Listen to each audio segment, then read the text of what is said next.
afternoon, everybody, and thank you for attending today. I just thought I'd let you introduce you to our office dog. This is Bella. This is my little puppy, Bella. Bella's been spending some time with us in the office, and it's actually been really amazing having a dog in the office and how everyone's actually sort of reacting. So she's just sort of sitting on my lap here, so she'll be sitting there the whole webinar. But it's actually been really good having a dog in the office. There's actually been surveys and research done in having pets in the office and how it actually improves morale. And it's actually had a really good impact on our office. The main reason why I had to bring her in the first place is I moved house and she is a little escape artist and kept escaping our backyard. So I had to bring her in so she wouldn't be escaping. And then everyone just got so used to her being here, they actually asked, can she come in more regularly? And I have another dog called Holly, who's a black dog. You might have seen her on some of our social media. She's been appeared in some of our social media as the new office assistant at Vivacity. So yeah, just a bit of a side trivia there of what's going on in our office. So it's been pretty good, and I could strongly recommend it to anybody if you have a pet in your office. So if you see me sort of moving my hand down here, it's because I'm patting Bella. Okay, welcome everybody. So today's webinar is on complaints and appeals and your financial viability. So we're looking at standards 6 and 7. We have, this one includes, it's really important information about how you manage your complaints and appeals process. Now, there has been a few changes this year with what ASPA have been requiring. There's actually been, we've had a few audits this year. I think we're up to about 18, 19 audits so far that we've been to this year. That's ASPA audits, doesn't include systems checks and mock audits and things like that. But I think, yeah, it's about 19 that we're up to now. What we're finding is at these audits, the first half of the year we were finding a few more non-compliances, and the auditors were being a bit picky, really picky actually. We would have 1 week where, we're actually in the same week where we have our policies and procedures 100% compliant, and then within the same week non-compliant by another auditor. So it's been an interesting year. But about the start of August, end of July, start of August, they changed the audit model. And what's happened since they changed the audit model is we're seeing a change with what's happening at audit. So the main change that we've noticed, so the way they've changed the audit model is they've said that they're more focused on the student journey and how you're looking after the student through the student journey. So they're more focused on that instead of the nitty-gritty of the policies and procedures, which, you know, some of the things that were getting picked up were typos and maybe a spelling mistake or spacing even in the policies and procedures, which is a bit ridiculous. It's good for us because that's an opportunity for improvement for us, and we improve our practices based on that. But instead of picking them up as non-compliances at audit, they're picking them up as opportunities for improvement, and we're able to fix that as we go, so on the run. As you may also know, we now have a team of consultants that are working with us across Australia. So we've now got 7 consultants across Australia who are working with us. Means I'm not on the road so much, means us often with you guys, which is what I really enjoy doing. And we've got some really exciting things happening for our membership. So we've got yeah, it's going to be really exciting with all the changes. I'm off to a workshop tomorrow to learn a few more things about what we're going to be able to offer you next year. And we're also almost ready to launch Cricos, which is very exciting. We've got a couple of clients that we're testing and we're going through. We're getting our materials audited on Wednesday, which is very exciting because we're going to be able to fine-tune and finalise that package. So if you're thinking about doing Cricos, well, we're ready. We're ready to take you through that package. All right, so let's focus on today. Let's get going. So we're on complaints and appeals and financial viability. As per usual, this webinar forms part of your continuous improvement process under Standard 2.2. You should hold a quality and compliance meeting following this webinar. You could be holding it right now while you're watching the webinar and minute what you've learned. So what you should be looking at is when we're going through the policies and procedures, today and having a look at these policies and procedures, you should be going, are we doing this? If we're not doing this, why aren't we doing this? Should we be implementing these policies and procedures, or do we need to amend our policies and procedures to meet our requirements and contextualise it? Complaints and appeals is pretty straightforward. There's not really going to be much contextualisation that you'll need to do for complaints and appeals, but you never know. You never know with the size and scope of your operations, you may need to.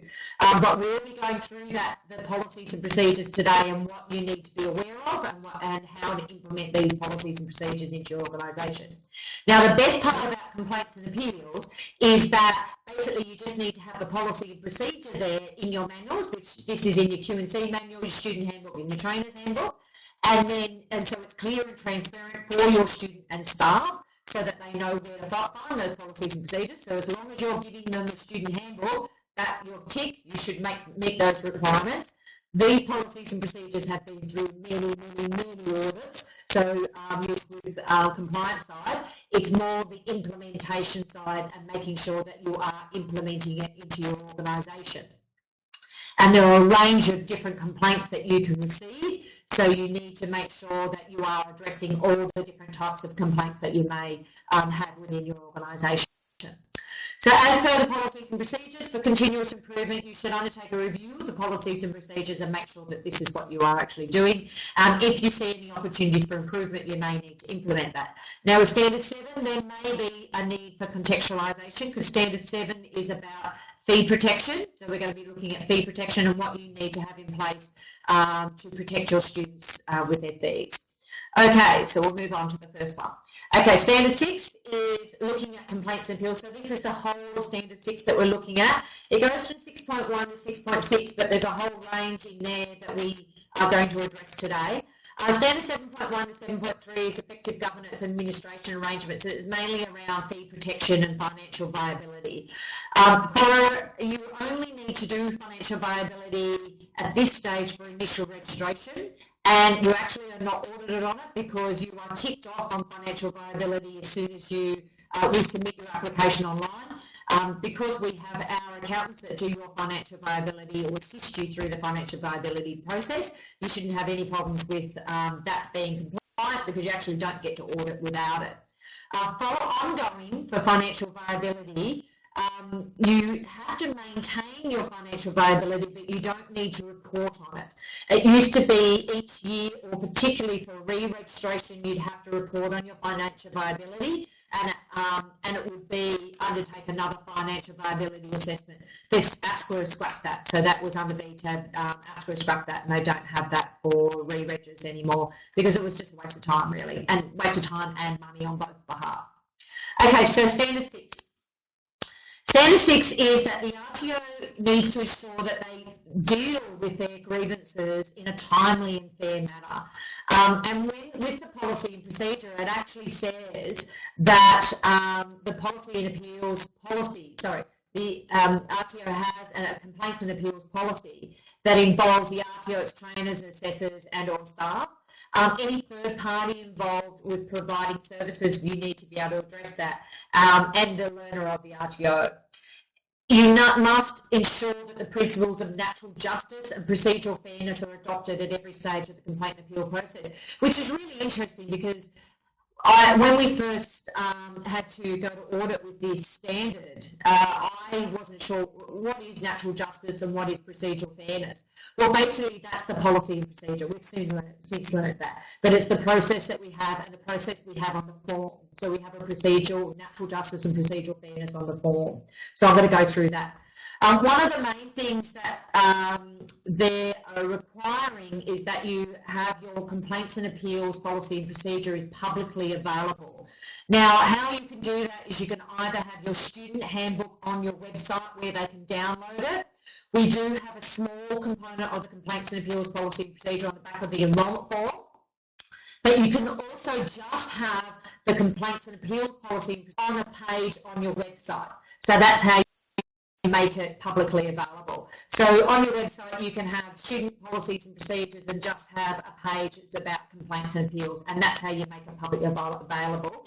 And what you basically do is just copy and paste it from the student handbook onto your website. So that's all you really need to do, but it needs to be publicly available. Now, if you don't have a website yet, you email it. So you email it to your student, and that's part of your recruitment process, is that they get a copy of it.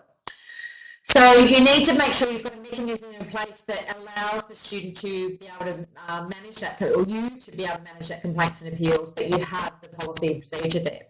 The student handbook includes, and the trainer's handbook includes clear instructions for the student on how to submit a complaint and or appeal, on what forms are available, what they will need to complete, and what the process is for submitting a complaint and appeal, and that the complaint and appeal is acknowledged in writing. So we're going to have a look at that today on the form as well, and that the complaint will be resolved within 60 days, and if it's not, that you are notifying the student that the complaint is being progressed.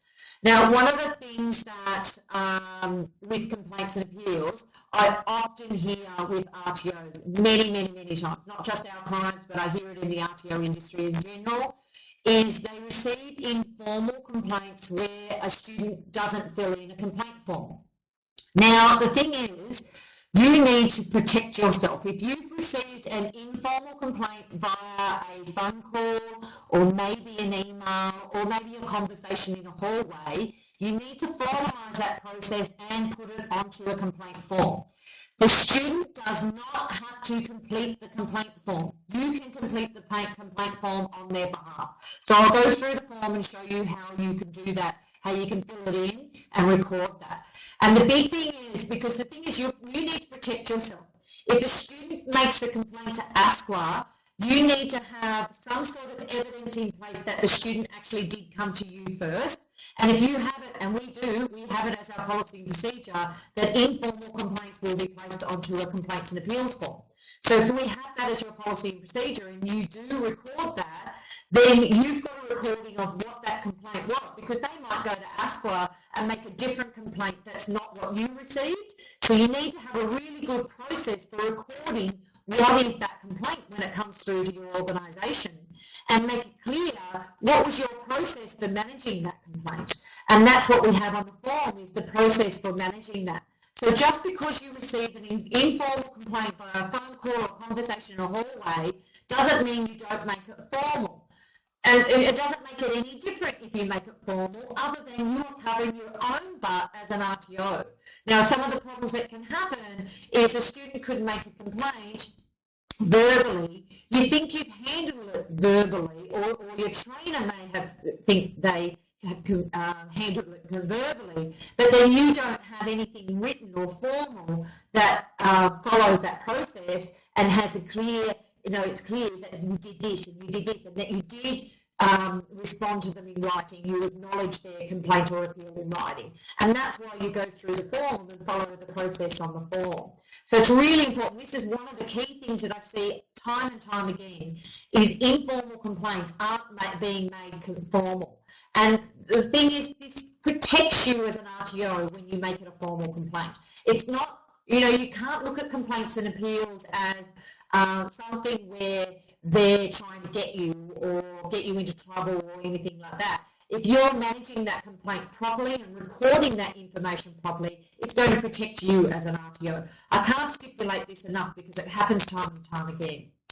Now, I just wanted to make it clear what is a complaint and what is an appeal. Now, often these two get confused, and so that's why we make it clear. This is also in the policy and procedure manual, so that you know what the difference is. So staff and students have the right to submit a complaint if they wish to express discontent against another person, or a complaint against the RTO's process or system, or someone within the RTO, or a third party, or a trainer or assessor, but that a student has the right to submit a complaint against a range of different areas. So the policy and procedure is relevant to all grievances arising in the following areas. If a student wishes to raise a complaint against another student, maybe against the RTO, maybe against a third party that you may have engaged with your RTO. So it might be someone, for example, who's delivering a first aid unit on behalf of your RTO, and the student is doing it as off-site, and they want to raise a complaint about the third party. It could be someone that's marketing on your behalf, so they want to make a complaint about that third party who's doing marketing on your behalf. If the RTO wishes to raise a complaint about a third party, so it might be you as the RTO who wants to raise a complaint about a third party, and that you're managing that process through your organisation. Or if a staff member wishes to raise a complaint maybe against another student, or maybe against another staff member, or maybe even the RTO or a third party. So there's lots of different ways that someone can make a complaint. And those complaints are generally about, you know, what's happening, the policies and procedures of the organisation, orientation of those policies and procedures, the marketing of the organisation. It might be an argument with how you are conducting training and assessment, and they may want to complain about that. It might just be simple things within the organisation. ASCL have reported that the number one, that they received 50% this year, this was at the Bell conference, 50% of complaints that ASCL received are from other RTOs complaining about an RTO. Well done. That's what should happen, because more often than not, most students don't know how to make a complaint or who to complain to. So if you know an RTO out there who is not complying with the legislation with the vet quality framework, you can submit a complaint about that RTO, and it can be anonymous. They don't need to know. You need to put your details down so you can do the complaint, and you can actually do it on the new ASCL.net website, so you can actually log in to ASCL.net and make a complaint about another RTO. They're encouraging you to do that. Without other RTOs making complaints about an RTO, they won't be able to pick it up. And you know better than most of the students out there what is compliant and what is not compliant. So I encourage you, in order to have a better, fair play field where you, particularly volume of learning is the biggest area where RTOs are non-compliant, where they're delivering training in a shorter period of time.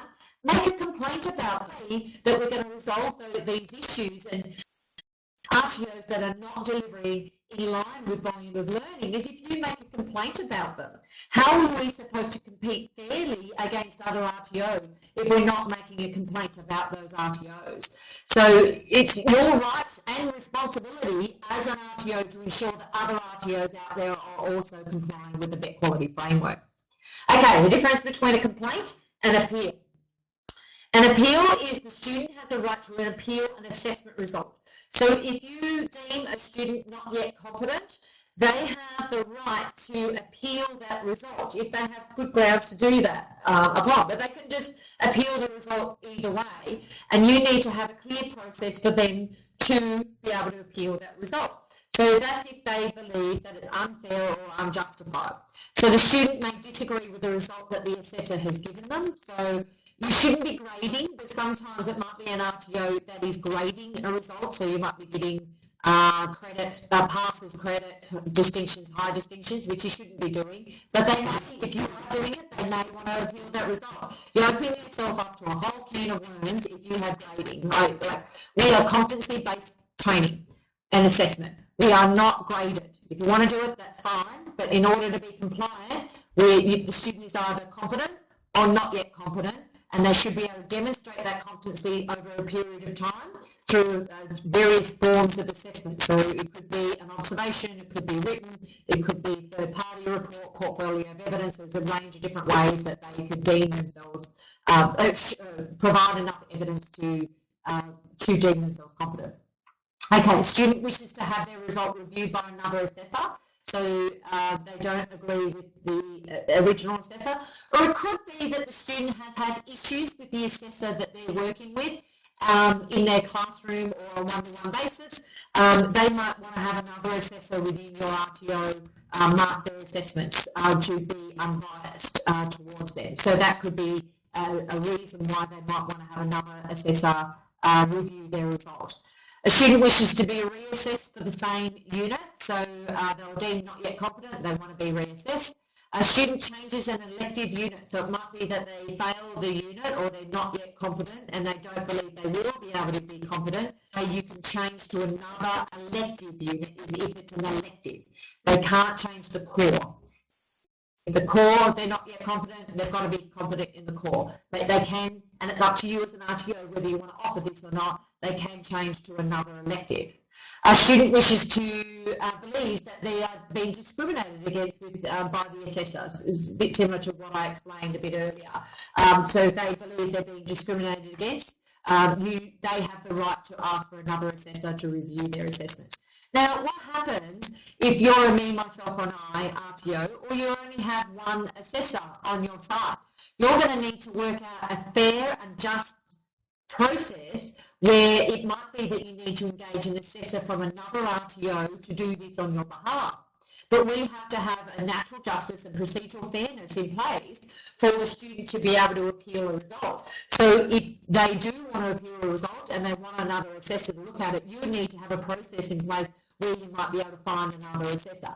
Now, we don't need to have that in the policy and procedure, but we do have in there that you may want to access another RTO and that you will have a process if they need another assessor to have a look at it. But you don't need to have an agreement in place or anything like that with another RTO to say that they will be an assessor for you just in case this happens, because it's very rare that this sort of thing is going to happen, but it's something you need to consider. Now, just while I'm steaming ahead, if you happen to have, please do not hesitate to type your question in the chat box on the left-hand side of the screen, and let me know if you have any questions, because I'll tend to just keep steaming ahead. But, you know, if you have any questions, go ahead and pop them in the chat box. Okay, so Standard 6.1 is the RTO has a complaints policy to manage and respond to allegations involving the conduct of the RTO, its trainers, assessors, other staff. It might be another student in the RTO or a third party, so as I explained before. The complaints policy has to include, and we have it on the form, that the student can make a complaint against another student, against the RTO, against a third party. The RTO may not want to make a complaint about a third party, or a staff member wishes to raise a complaint about another staff member or a student. So that's why we have it in the student handbook and the trainer's handbook, and we're going to have a look at that on the form. So our process, which is in the student handbook for managing a complaint, is the student wishes to make a complaint of an assessment result. They speak to a complaint or make an appeal. So a complaint or an appeal against the assessment result. First stage is they should go to their trainer or the RTO manager, so someone within the organisation. They should always go to the trainer first about making a complaint, and then it should filter through. If your complaint was not resolved, so if the student's complaint was not resolved or anybody's complaint was not resolved by the trainer, they need to complete a complaints and appeals form. Now, they may or may not want to complete a complaints and appeals form. I have seen occasions where there are students who just don't want to fill in a form. They just refuse to. That doesn't mean you can't. You can fill in the form. That is part of the process, and it's your process within your organisation as per the policies and procedures that you have. The RTO manager is responsible for following up on the process to resolve that complaints and appeals, and they are to submit the form to the RTO manager or the CEO. If the RTO manager is unable to resolve the complaint, they can bring in a third party, so the student has a right to bring in a third party to help resolve the complaint. And hopefully the complaint or appeal is resolved. That's the best case scenario, is that we'll do that. Okay, Standard 6.2 is that the RTO has an appeals policy in place. So we put them both together. You're allowed to have them both together. So we've made the form the same, and they come both together. We are going to go through the form soon. I'll just go through the standards first. Standard 6.3 is that you ensure that the principles of natural justice and procedural fairness are adopted at every stage. So we've done that through the form and the policy and procedure. Is publicly available, so as I said, you should have a link on your website, or you have the student handbook on your website, or you might just have the complaints and appeals process on your website. And we have the procedure set out in the complaint, and we ensure that the complaints and requests for an appeal are acknowledged in writing and finalised as soon as practical, and provide for review by an appropriate third party, independent of the RTO and the complainant or appellant, at the request of the individual making the complaint or appellant if the process fails to resolve the complaint or appeal. 6.4 is if you consider that the complaint's going to take more than 60 days to resolve, that you're keeping the student up to date. You're advising them in writing of what's happening, what you're doing, that you're speaking to someone about the complaint, that you're getting further advice maybe from a solicitor. It might be that you're getting further advice from ASPLA, further advice from us. It could be that you need some further documentation from them to support the complaint or things like that, but regularly you're keeping them up to date of what's happening. 6.5 is that you securely maintain all of these complaints. It shouldn't be open for, like, it shouldn't be in the garbage bin, what your complaint is. If you have scanned the complaint form and uploaded it to your database, you should shred that complaint form or keep it on file until the student's actually finished. But you can scan the complaint, but it should be securely maintained. So if you keep the form, it should be in a locked filing cabinet. If you're scanning it, it should go into the database, and you should shred the original, and only people relevant to that complaint should have access to the complaint on your database. Now, most databases give you the facility to be able to do that, and the way you protect your database is through logins. So password login into the database. Standard 6.6 is if the RTO is an employer or a volunteer organisation whose learners solely consist of employers or members, that they do not charge fees, basically they do not charge fees for training and assessment, that they also have a complaints and appeals policy and procedure. What was happening was enterprise RTOs and volunteer-based RTOs were using their own policies and procedures for complaints and appeals, but the problem was what ASPLA were identifying is that complaints and appeals process wasn't sufficient to meet the vet quality framework. So that's why they said, right now, you have to follow the, you do have to have a complaints and appeals process as well in place. Okay, so that's all the standard 6. So I'm now going to share my screen so that you can have a look at what we've got in the complaints and appeals. So we're going to be having a look at the complaint and appeal policy and procedure in the Q&C manual, and we're also going to have a look at the forms. So I'm going to have a look at that now. So this is the complaints and appeals policy and procedure in the Q&C manual. So you'll see we'll have the policy. We have the policy here that states what is the condition of the complaint. So the student can make a complaint against another student, RTO, a bit like what I explained before. And then this is the process. So if a student, trainer or a staff member is experiencing any difficulties, they're encouraged to discuss their complaints with senior management or go to their trainer or any other RTO administrative staff. If a student or staff member wishes to make a formal complaint, they are required to complete the complaints and appeals form. But as I said, they don't always do that. They don't always agree with that. So you may need to fill in the form on the behalf. You can refer them back to the policy and procedure that says you must complete a complaint and appeal form as per our policy and procedure form, but it doesn't always happen. So fill one in on your behalf, which is included in the student and trainer's handbook. Once the form has been completed, the form should be submitted to the RTO manager.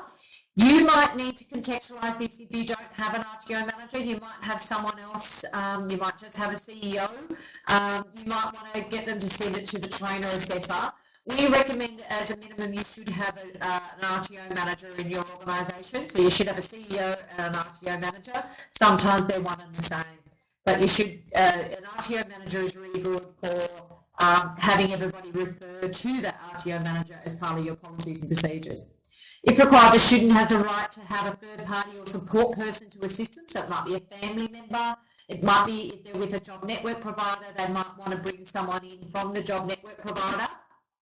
It might be that they have a disability support, so they might want to bring someone in from disability support. Or it might be that they want to bring another student in as a support person. So they have the right to do that. Or it might be an interpreter if they're having language barriers that they might want to bring in, or a migrant resource centre or something like that. So when you are managing complaints, you should follow this process. So the student should, so formal complaint is received from the complainant to the RTO. If not already submitted with the complaint, a complaints and appeals form is to be completed and submitted to the RTO manager. Now that could be the admin staff member, or a trainer assessor who received the informal complaint via verbally or a conversation in the hallway or something like that. So you need to complete a form. The RTO is responsible for acknowledging in writing that they've received the complaint and appeal. That can be an email, could be a letter, but it could also be an email. So within 5 days of receiving that, you need to confirm that you've received that complaint. The complaint is discussed with all the grievance. So I recommend that you organise a meeting where you get everybody involved. So it might be a phone meeting, a Skype meeting, or a face-to-face meeting, but you should get all parties involved. Now, you may not necessarily want to bring them all in the same room. It would be that you would discuss it separately. So you might want to speak to the complainor, and then the complainant, so the person that they've complained about. Sometimes it's not actually another person that they're complaining about. It might be just the process of the RTO. So it's just getting them involved to talk about the process of the RTO and what you are actually doing. The complaints discuss with all parties. Grievances should be kept confidential in order to protect the complainant. So that means you shouldn't be bragging about it with everybody outside of the organisation. Like what I do is I don't talk about people's names. I might talk about the complaint outside the organisation, but I make sure that that person can't be identified when I'm talking outside of the organisation, mainly so that you can learn about through that complaint. And it should be recorded somewhere. So your monthly meeting should include that. So it should be reviewed at the monthly quality and compliance meeting.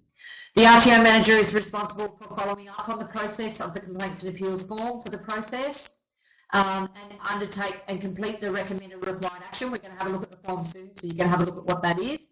And an initial meeting is to be held within 10 business days. So if we have a look at the complaints and appeals form, you'll see on here we've actually got the whole process on the form. So the student fills in this form, so they put their name in there, the date they submitted. Now if they don't fill in the form, you fill in their name in here and the date that they submitted the complaint.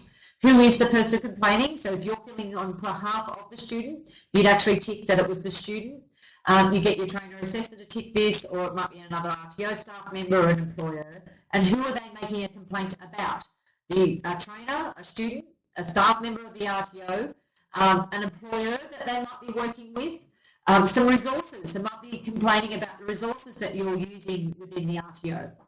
They might be complaining about the assessment tools. It might be that they're not fair and equitable, or they don't meet the rules of evidence or principles of assessment.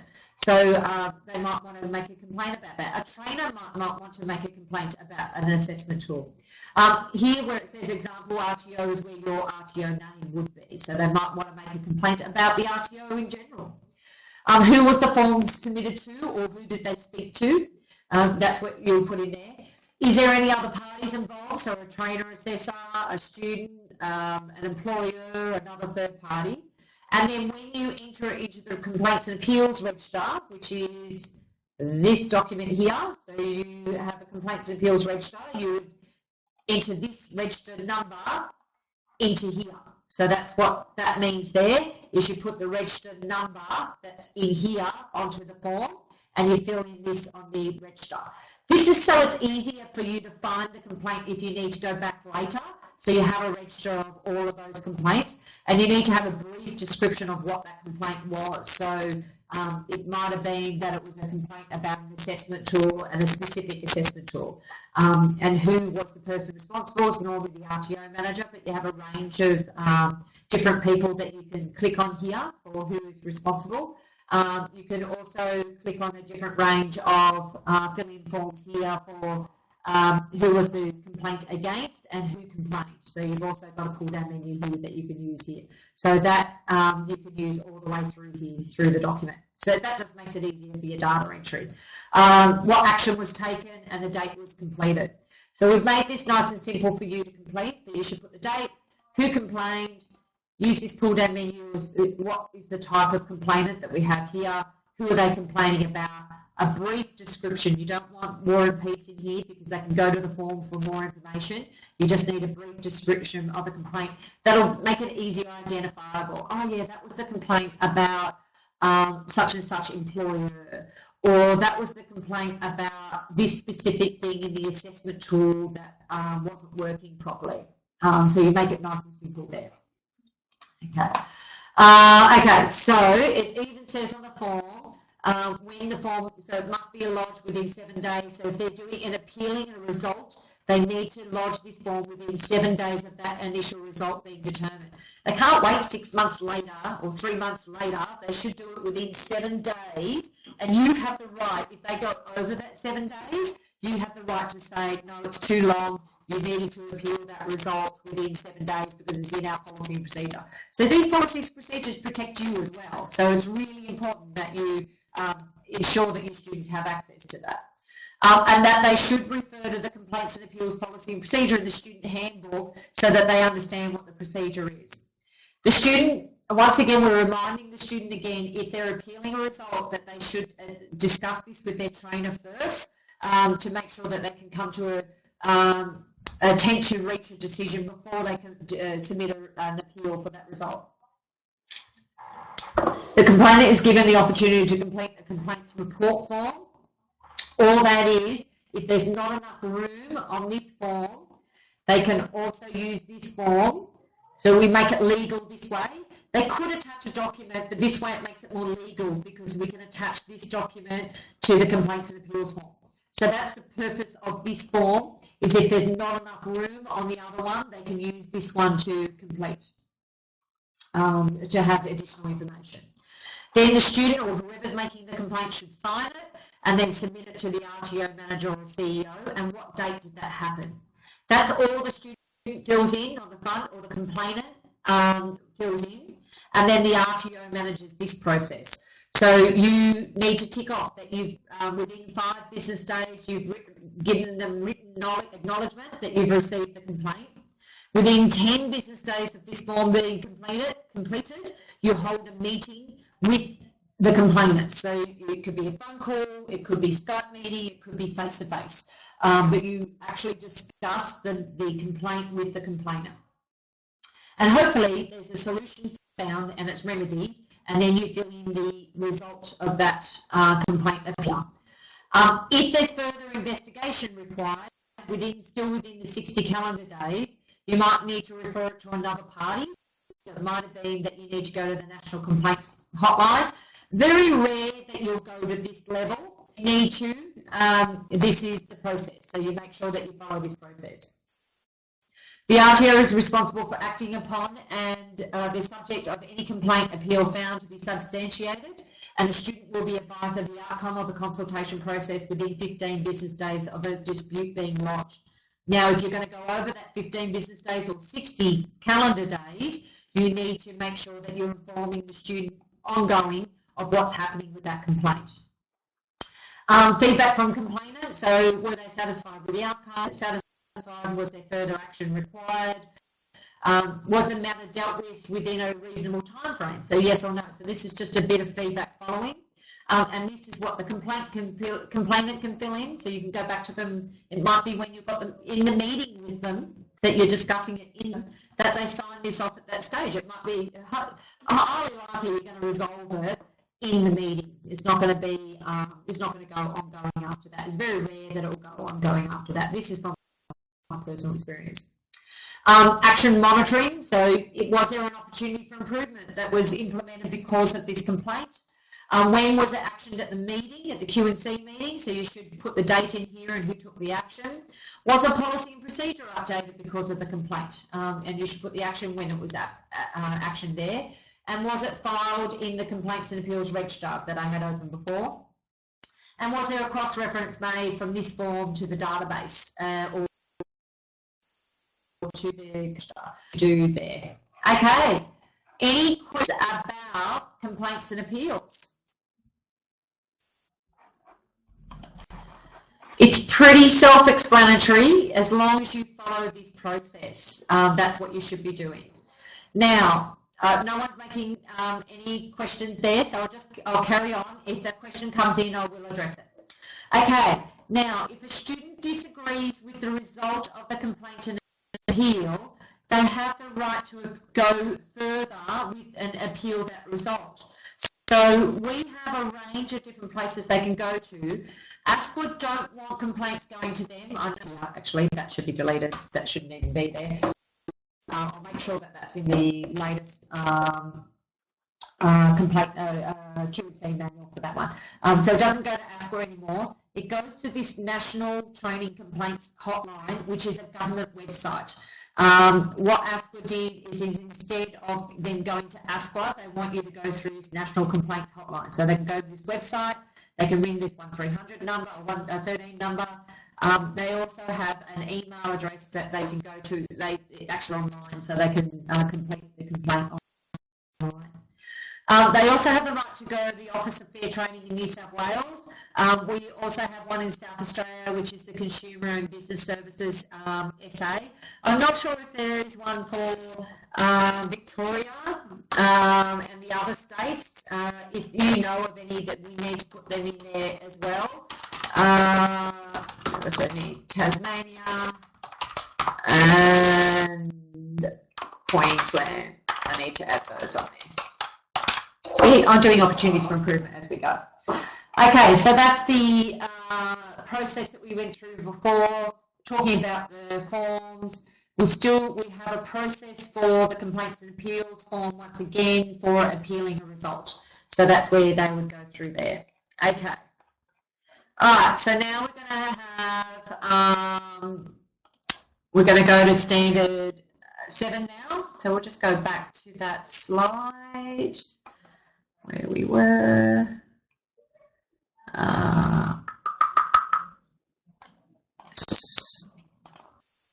Okay, so on to standard 7. We're going to have a look at standard 7 now.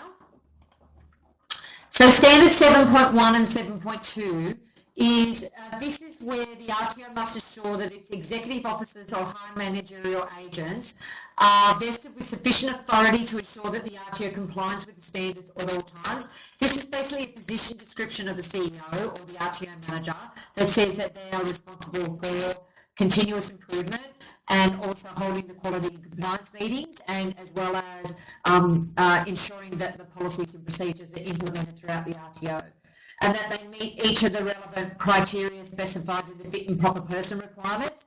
They need to complete a fit and proper person every time a new director comes on board or a new shareholder comes on board with the organisation, or for initial registration. You need to do that. But if you have a change of directors within your organisation, they'll need to complete a new fit and proper person form, and you need to submit a material change of event to ASQA, which you can do online now. So you can submit that form online through ASQANet.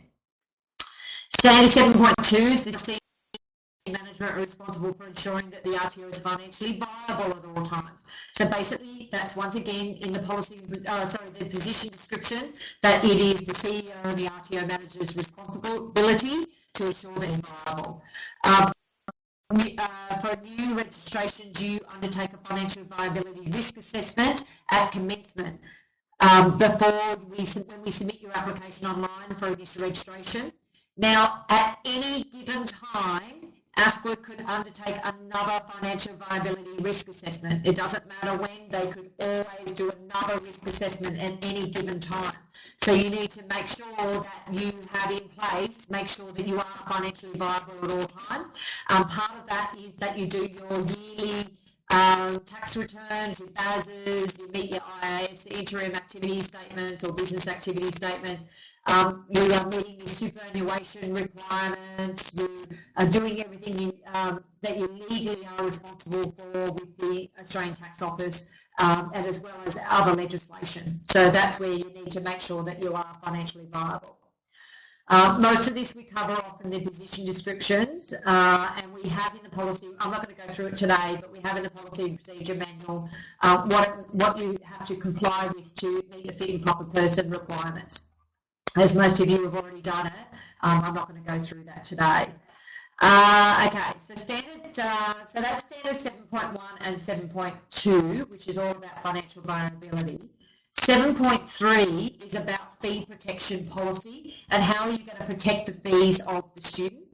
Now, this came into place because students' fees, there were RTOs that were taking fees up front when the student started, and then they collapsed, and then the student lost all their fees. So now they want a fee protection measure in place for the RTO to make sure that the students' fees are protected. So our main mechanism that we have in the policy and procedure manual is that you won't take more than $1,500 prior to course commencement, and that you won't take more than $1,500 increments of payments through a payment plan mechanism. Now, there are other ways you can do this. You can have a fee protection, you could have an unconditional financial guarantee, or you could have a tuition assurance scheme process in place as well. So first of all, I'm going to have a look at the first one, which is that you won't take more than $1,500 prior to course commencement. The fees include all fees that the student is required to pay to complete the course. This includes any enrolment fee, administration fees, the tuition fees, fees for materials, textbooks. It might be they need to go on an excursion, or they need to do work placement. There may be some fees involved with work placement, like you might want to make sure that it's clear that it's the student's responsibility that they've got to pay for travel to work placement. You need to make sure that if there's any materials that they need to purchase, that's clear on all of your marketing material. So it's clear and transparent of all fees upfront prior to course commencement. There should be no surprises down the track. It should be clear and transparent upfront what are all the fees. All student fees will be protected by one of the following mechanisms. So we have the threshold prepaid fees. So the threshold prepaid fee is that you don't take more than $1,500 prior to course commencement, and it must be clear on your marketing materials what is your progress payments. So it needs to be on your marketing. If you are doing progress payments, it needs to be clear on your marketing materials what progress payments are. So I've just switched back to the Q&C manual where we're looking at prepaid fees by learners. So we have the fee protection policy and procedure, which I've just gone through there. We have the threshold prepaid fee. So that is that you won't take more than $1,500 prior to course commencement, and you won't take more than $1,500 increments as they pay a progress plan. Yep, progress payments. And following course commencement, yep, it's very clear there. So our policy and procedures, we've made it really clear if the RTO is unable to provide any services for prepaid services, the RTO will replace the student into an equivalent course such as one at a new location, and the student receives the full services for which they had prepaid at no additional cost, or you'll give them a refund. So that's where you might want an administration fee. So you could have an administration fee if they pull out or if the course is cancelled. If you cancel it, you should give them a full refund. But if it was circumstances that were beyond your control, that the RTO, that the student may have dropped out or something like that, you need to give them opportunities to be able to enrol in another location or another date or something like that. If course fees are more than $1,500, progress payments would not exceed $1,500. So you need to make sure it's clear that you have a payment plan in your process or in your marketing materials if you are going to be charging more than $1,500 for your course. So it must be really clear and upfront before they even start the course what is the progress payments. Unconditional financial guarantee. You could apply for an unconditional financial guarantee from a bank operating within Australia. And the guarantee is for an amount no less than the total amount of prepaid fees held by the RTO in excess of the threshold prepaid fees amount of $1,500. So you should be able to, if you get an unconditional financial guarantee, so you might want to get a bank guarantee, you need, for all the fees that you may take up front, so you could take full course fees up front. If you're taking a class of 10 students and it was $10,000 per student in that class, so you have $100,000 that you are taking up front, your financial guarantee should be $100,000. So that's the simple way to explain it. You should have enough money covered in your financial guarantee or your bank guarantee that will cover all the fees that you take up front. So that's only one class. You might have numerous classes that you have and numerous students. So you might need to have a financial or a bank guarantee of, you know, 500,000 or $1 million. Now, this isn't free. Bank guarantee is not free. You've got to pay the bank to do that. And so you've got to weigh up your options on whether it's financially viable for you to do a financial guarantee or a bank guarantee if you want to take more than those fees. Now, there are available in a variety of different places a tuition assurance scheme. You could have a tuition assurance scheme. You could write one if you want to go through that process and get it approved by ASPRA. Or there is one apparently through ACPEC, or there is a tuition assurance scheme, a place where you can go where you can claim, you could set up your own tuition assurance scheme. So there are different ways of doing it. The best and the easiest way is this threshold prepaid fee. That's the easiest way, which is the way that we have gone in our manual. If you want to go with one of these other ones, you'll need to contextualise this policy and procedure. So if you get an unconditional financial guarantee, you'll have to put in here what is the process for that you need to renew it on a yearly basis. How does the student apply for it? You know, what is the whole process? Same with the tuition assurance scheme. If you're going to add that, you need to contextualise this policy and procedure for how you are going to do that through your organisation. Okay, so that is financial fee protection. Okay. All right, so that is it. We have gone through all of the slides.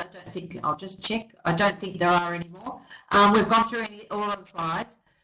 Do you have any questions about what we just went through and that fee protection measure? Oh, there we go. We've got bank guarantee and tuition assurance scheme. So yeah, you can go through ACPEC. Cry cost providers also, it is a requirement that they must have tuition assurance scheme. So you'll need to have that in place if you're going to be doing cry costs. Okay, thank you for attending today's session. Do you have any other questions? If you don't have any questions about complaints and appeals or financial viability or fee protection, do you have any other questions? If fees are more than $1,500 in advance, you need to have tuition protection or an unconditional financial guarantee. Yeah, so if you are taking more than $1,500, you have to have those in place. We don't recommend it. We recommend that you don't take any more than $1,500. It's the easiest way to do it, and have a progress payment in place. You can use something like Easy Debit or Debit Success or a company where they do direct debits on a regular basis, and it could be a weekly basis or a fortnightly or a monthly basis. But as long as you are not taking more than $1,500 at any given time, and that you split up the payments through the duration of the course. Now, of course, you have to get all the fees up front prior to the student completing, because you don't want them completing and then you don't have any money. You need to make sure you're protecting yourself that way. So thank you for that question. Does anybody else have any other questions? It may not be about what we talked about today. It might be any question about anything. Go for it. You have a compliance expert here. If you want any questions, if you have any questions, it's now or never. No, or now or the next webinar. Okay. If we don't have any questions, doesn't look like we do. The next webinar is the first Monday in December, which will be just before we have Christmas. So I'll be very Christmassy by then. We should have some decorations through the office by then as well. I can't believe it's next month's Christmas. Oh my goodness, this year has flown by, hasn't it? I just can't believe, like, there's been so much we've done this year, so much I've gone through personally this year, but so much that's happening within this organisation. We have some amazing things that are happening next year. I'm so excited. I'm positioning myself in the organisation where I can serve you better. And we have experts who are going out and doing the audits, but what I want to do is be able to serve you better so you have more successful RTOs. So we have some exciting things that are happening next year, like we're going to be doing more, I'm doing more coaching with our clients, and I'm going to be doing more work with the business side of your RTO, not just the compliance side, because I love the business side. That's my background, and business and how to grow your business, marketing and business development and finance and that side. That's the side I'm excited about. That's what I want to be working with you guys in the future. I'm freeing up more time, so I'm in the office. I've been in the office full time now for over 3 months, and it's awesome. I love being in the office. I've got to know my team better, which is awesome. We have the most amazing team. Shout out to the Vivacity team. We have the most amazing, awesome team at Vivacity who are talented people who are working within our organisation. I'm so happy to have them all on my team. I wouldn't have been able to do the amazing things that we've done this year without them, and I'm so grateful for having them on my team, and I'll shout it out to the mountaintops because I'm so grateful that I've got them on my team and that we are able to grow because of them. So thank you very much to my team, Angie, Cindy, Tracy and Brittany. Thank you very much for being such an awesome team. And then now we've got all our consultants that are working with us as well. And I'm not going to try and name them all, but we have an amazing team of consultants that are now working with us as well, who are making Vivacity even better. We've got some amazing things happening in the future, and I'm so excited to be working with you guys now and moving forward, how we're going to help you grow your organisation. Thanks for attending today, guys. I look forward to catching up next month, Christmas, December. Have a great month. I look forward to catching up with you. By all means, connect with me on social media. You can message me through LinkedIn. If you go onto our website, you can connect with my LinkedIn profiles on the website. LinkedIn, Facebook, I have a professional Facebook page as well as the business Facebook page, and I'm on it every day, so you can leave messages on there. Check out our Facebook page because that's where we do most of our posts about what's happening. And we also have a YouTube channel. What else have we got? Twitter. We're on Twitter a lot as well. Whenever I'm at a conference or a workshop, we'll be twittering what's going on there. Thanks, guys. Thank you very much. I'll catch up with you later. Have a great month. Bye.